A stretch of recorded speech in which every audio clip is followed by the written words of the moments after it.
2010, New Zealand was struck by a severe 7.1 magnitude earthquake which shook most of the Canterbury region. Soon after, a 6.3 magnitude earthquake, which became known as the Christchurch earthquake, devastated the region, leaving 185 dead and thousands of buildings suffering the effects of extensive liquefaction damage. Most recently, 2016 saw a 7.8 magnitude earthquake, which not only affected the Canterbury region, but also shut down much of the nation's capital. Mainmark have been innovators in seismic remediation and ground improvement since 1989, starting with the Newcastle earthquakes in Australia, and they continue to innovate through the most recent seismic events in New Zealand. Perhaps the best known example of Mainmark's innovation was the level correction of the Christchurch Art Gallery.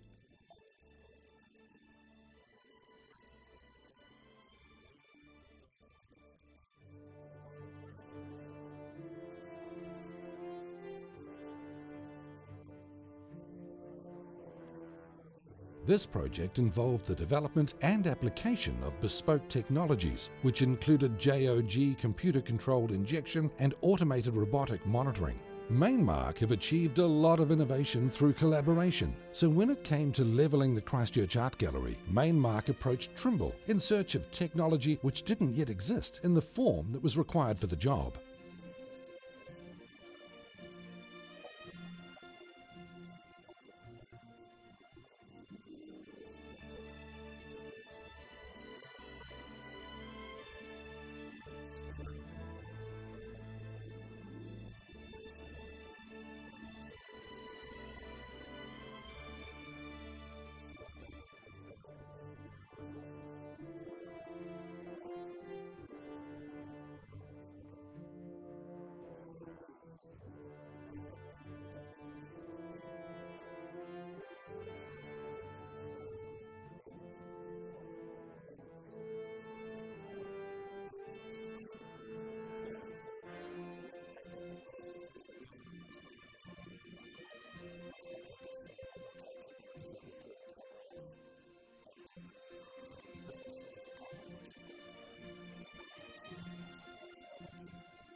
The New Zealand government, along with some of the world's leaders in earthquake engineering research, undertook what is now known as the Ground Improvement Science Trials, on a scale which the world has never seen before. This is the first time where they have used blast-induced liquefaction to evaluate ground improvement for residential construction. People will be talking about this for decades. This is a once-in-a-lifetime chance. On a world scale, this is unprecedented.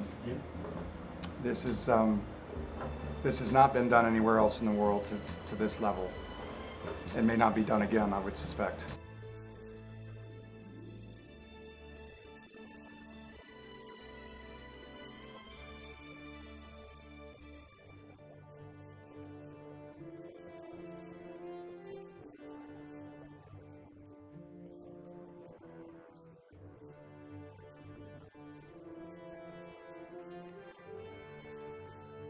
Following on from their success in the science trials, Mainmark independently approached the Ministry of Business, Employment and Innovation and the Earthquake Commission to further develop a surgical liquefaction mitigation technology that could be delivered beneath existing structures.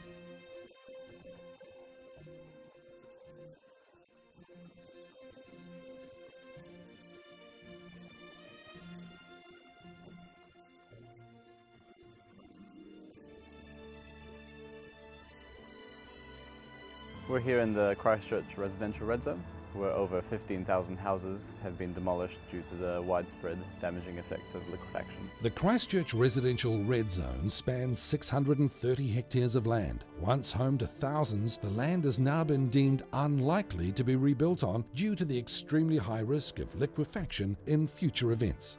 Determined to develop a technology for liquefaction mitigation, Mainmark re-entered the red zone to complete further research and testing of a technology for liquefaction mitigation that can be applied beneath existing properties, which are at risk of liquefaction-induced damage from future seismic events. Resin injection is a method which has long been used nationally and internationally to lift and re-level structures. Expanding resin mixes are injected at shallow depths beneath a structure, which results in ground heave and building lift. Mainmark hypothesized that this method would also result in densification of the ground. Testing was carried out using production panels to mimic a structure. The ground was loaded with a uniform surcharge made up of concrete blocks, and a strip footing was also superimposed to simulate foundation loads. Injection tubes were arranged in a triangular pattern at 1.2 metre centres and inserted to a treatment depth of 8 metres below ground level. Custom-built resin extraction units were connected by hose to mobile plant containers which housed the pumps, power generators and materials. Extensive pre- and post-ground investigations consisted of geophysical testing, which included cone penetration testing, cross-hole shear wave velocity testing and seismic dilatometer testing. Each of these tests were carried out within the treatment zone and a further 2 metres below the ground improvement zone so that Mainmark could determine the effect of the injections and the associated results at increasing depths. The final stage of testing was hydro-excavation, which allowed Mainmark to see the final structure of the injected resin, which were then 3D scanned in order to find approximate volume replacement ratio of the resin. A total of 5 test panels were conducted, and all of the results showed significant improvement in ground density and stiffness, greatly reduced surface damage potential, and an improvement in static bearing capacity. Results from their series of testing proved that this technology could be delivered beneath an existing structure and had opened up a lot more opportunities for Mainmark to innovate further, as well as providing engineers with a new tool for liquefaction mitigation. Now that their research has been internationally peer-reviewed, Mainmark are now able to present a series of papers nationally and internationally sharing their findings with the engineering community, starting with the 2017 New Zealand Society of Earthquake Engineering Conference in New Zealand.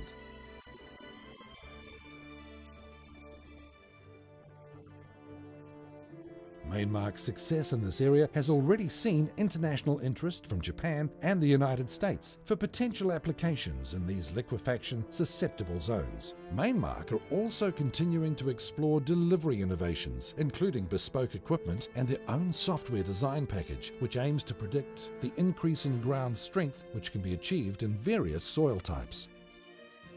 Taking their science to the real world, Mainmark undertook and successfully completed its first large-scale liquefaction mitigation project beneath a large retail complex in Christchurch. Northwood Supercentre was a large-scale seismic retrofit project which involved both structural and geotechnical technologies to bring it back to 100% of a new building standard.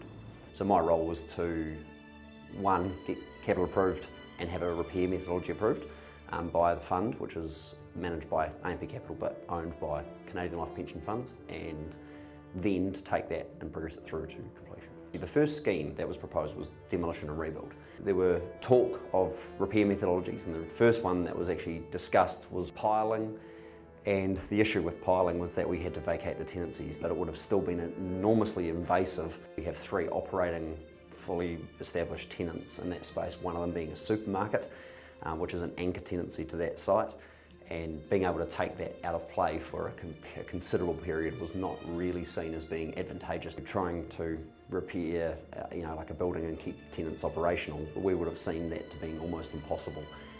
Resin was injected to 8 metres below ground level beneath load-bearing walls and 4 metres below ground level beneath floor slabs. Being a large structure, over 3,000 injection points in total were required for the project, and Mainmark's work was carried out outside of business hours to reduce interruption and prevent loss of income to the tenants and asset owner. Equipment, machinery and data logging systems were bespoke creations for this project, some of which required up to 8 months of research and development before starting the project. The resin injection and tube extraction systems were integrated with an automatic data logging system. The system was synced such that the data could be immediately analysed after each night shift. This required innovation in both software and mechanical engineering, and the resulting custom iPad application saved precious injection time for both the machine operators and project managers. Further innovation was also required for angled injections to be conducted beneath hygiene areas. This meant that no reinstating and replacement work to floor slabs was required, which would have been an extensive cost and interruption to the tenants. We obviously had guys that were able to oversee and check all of the stuff prior to it being undertaken in the first place.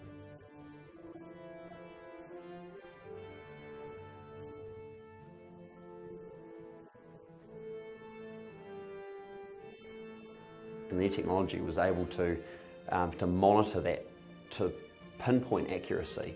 The outcome of that, we've had some shakes since and there's been absolutely no effect, like zero effect noticed. And in actual fact, we've even done surveys post doing these works to try and establish whether or not there's been any effects, and there's been none. So we would suspect that even our own due diligence of what's been done, we think that that evidence is suggesting that that work has done something more than what we'd expected.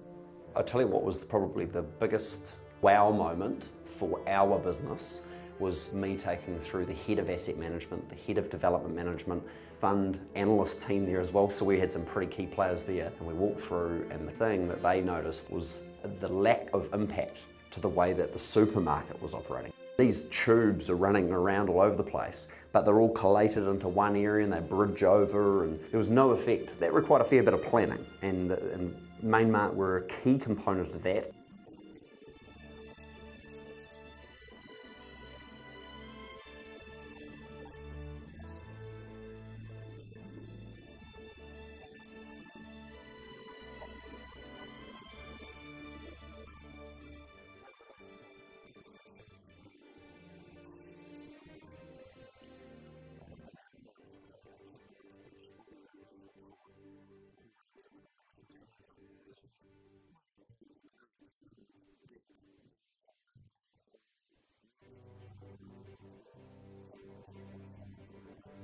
A lot of the tenants now very much realise that these buildings, some of them aren't 100% MBS, and they wanting to know explicitly what those numbers are, so that they can give full comfort to not only the staff, but also, I guess, the public about the way in which that building would perform in a potential earthquake. So from our perspective, our target was always going to be 100%, because we weren't going to go into this building and into this sort of repair without coming out as best we can possibly be. That again gave our structural engineer a lot of confidence at the end, being able to say, you know, hey, look, our structure's fine, but we know we don't necessarily have these liquefaction effects, or that we've at least mitigated at best all of them, or as much as we can, and therefore that building is rated 100% MBS, and that's been reflected post that by our tenants being charged the rents for a 100% MBS building, which is something that our fund manager and our property managers are very, very happy with.